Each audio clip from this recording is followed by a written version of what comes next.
There's plenty of bummer news on the inner tubes we can talk about, and boy howdy we talk about a good bit of it. But there's also some pretty inspiring stuff. There's some stuff that makes you stand up and pump your fists in the air and go, heck yeah. And one of those is the Ladybird browser. And I want to read a little article that I posted for you this week because, well, it made me smile, and we could all use a little smiling sometimes. One of my favorite things is seeing a small team or even just a solo developer come along and put the big teams, the entrenched powers, to shame. I get a real kick out of it. I love it when there is a deafening chorus of, "It can't be done," and someone comes along and says, "Hold my beer." Case in point, the world of web browsers has been dominated by two primary rendering engines, one driven by Google and the other driven by Mozilla, but funded almost entirely by Google. And there is an almost endless supply of Google and Mozilla stooges who try to discourage anyone from making a new competitor, a truly new competitor. "But you can't just build a new web browser engine," they exclaim. "It's too complex to pull off," says the stooge. "You need hundreds of developers working on it for years to make a real web browser engine. Better just leave that work to Google and Mozilla." They might as well be saying, "Better leave that to the grown-ups." We've all heard statements like that, poo-pooing any attempt at building a truly new web browser engine. It's too difficult or even impossible. The purpose is to shut down the dreams of solo developers and small teams, to stop them from competing with the big dogs. In fact, right on cue, when the Ladybird web browser project was first announced, a truly from-scratch web browser engine that at that point had already gotten pretty far, they trotted out those same lines by the droves. Heck, many of those stooges even began smear campaigns against Ladybird in an effort to stop the project entirely. I remember one of the smear campaigns was the most transparently, stupidly ridiculous attack I'd ever seen.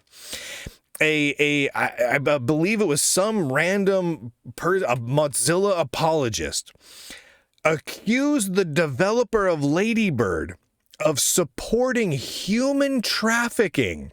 Why? Because this is a very real thing. Because in the source control repository he ran, it used the word master for the main master branch.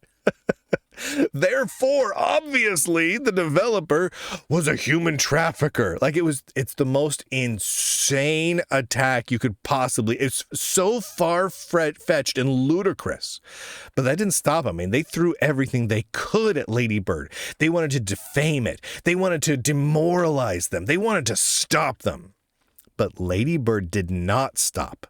Development has continued. In fact, development became its own little mini foundation, just a couple of people, and it's gotten some funding to fund those developers full time now because it's been developing so quickly. People got excited about it.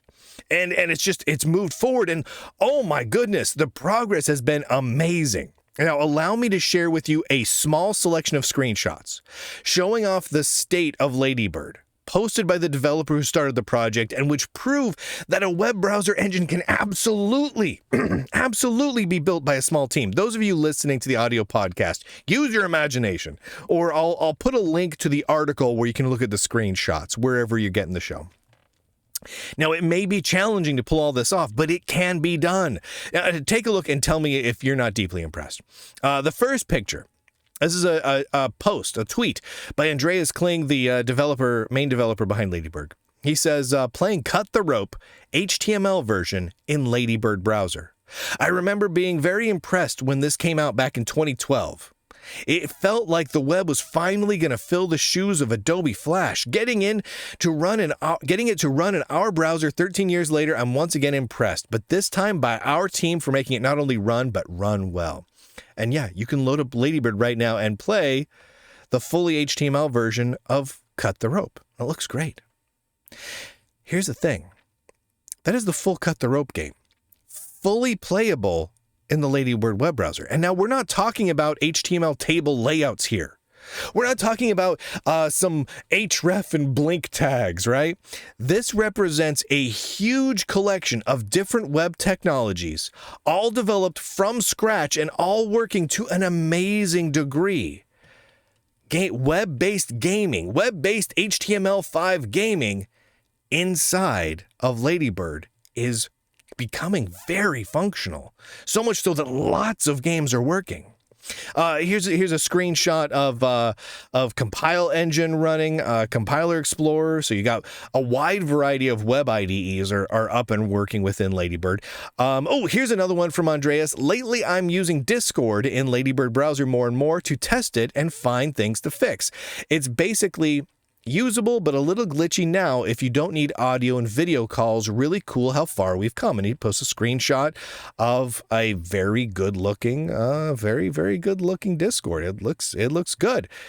And we've got Discord. It's working. Now, as he puts it, it's not 100% there. The developer calls it usable, but a little glitchy, but that's a lot of modern web browseriness working to make that happen. Yeah, they've got a ways to go. Yeah, they've got some more stuff to do with it, but oh my gosh. Here's another post that I felt really drove the point home. This isn't a screenshot, it's just a graph. And he says, from Andreas Kling again, decent progress on web platform tests for Ladybird browser in May so far. 12,623 new passing tests in many different areas, including CSS, WASM, Shadow DOM, web workers, and more.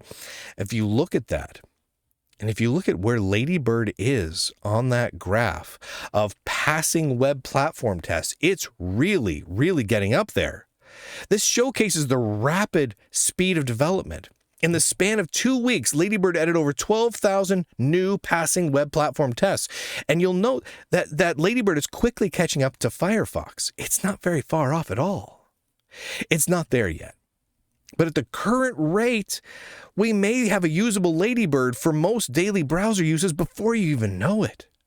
And just to put all that in perspective, here is the first iteration. Here's a screenshot of Ladybird from a few years back. It's just, it's just a couple of colored, little CSS bars, and that's about it, right? Now let's go take a look at those other screenshots again. Oh my gosh. I mean, it's a full-fledged web browser. Plain friggin' cut the rope. It's inspiring, isn't it? It's just downright inspiring. I'm just absolutely blown away. There is a lesson here. There is a really big lesson here. When an army of people shout in unison that something cannot be done, ignore them and hand somebody your beer, man. Because this was amazing. Oh my gosh. It downright inspiring. This bodes well for the future of the web, for the future of computer operating systems, for everything. When small independent teams can do work that is quickly moving to the point where it can challenge the entrenched powers, that's what it's all about, man. That's the stuff you root for. This is the real stories of the underdogs. The kids in the garage that are changing the world. That's these guys right now. So good on you, Ladybird browser. Please keep it up. Absolutely keep it up. I really, truly look forward to a day in the not too distant future where you can use Ladybird as your daily browser and that you can see other web browsers using the Ladybird rendering engine. So we can have another truly independent web browser and web technology engine that's just truly amazing. It's inspiring, man. It's hard not to do a fist bump in the air freeze frame. Yeah, from when you see stuff like this. I love it. Thank you to all the subscribers of the Lunduke Journal for allowing me to look at all this stuff and for getting to talk about this stuff and investigate it and cover it all day. I couldn't do it without you. This is a dream job you have given me, and I am truly grateful. And thank you for making it so it's 100% free of all big tech influence, so I can talk about all this stuff and no one can stop me. Couldn't do it without you. Go to lunduke.com and click on some links. It's amazing. And with that, ladies and gentlemen, boys and girls, nerds and nerdettes, across the inner tubes, I do declare, end broadcast.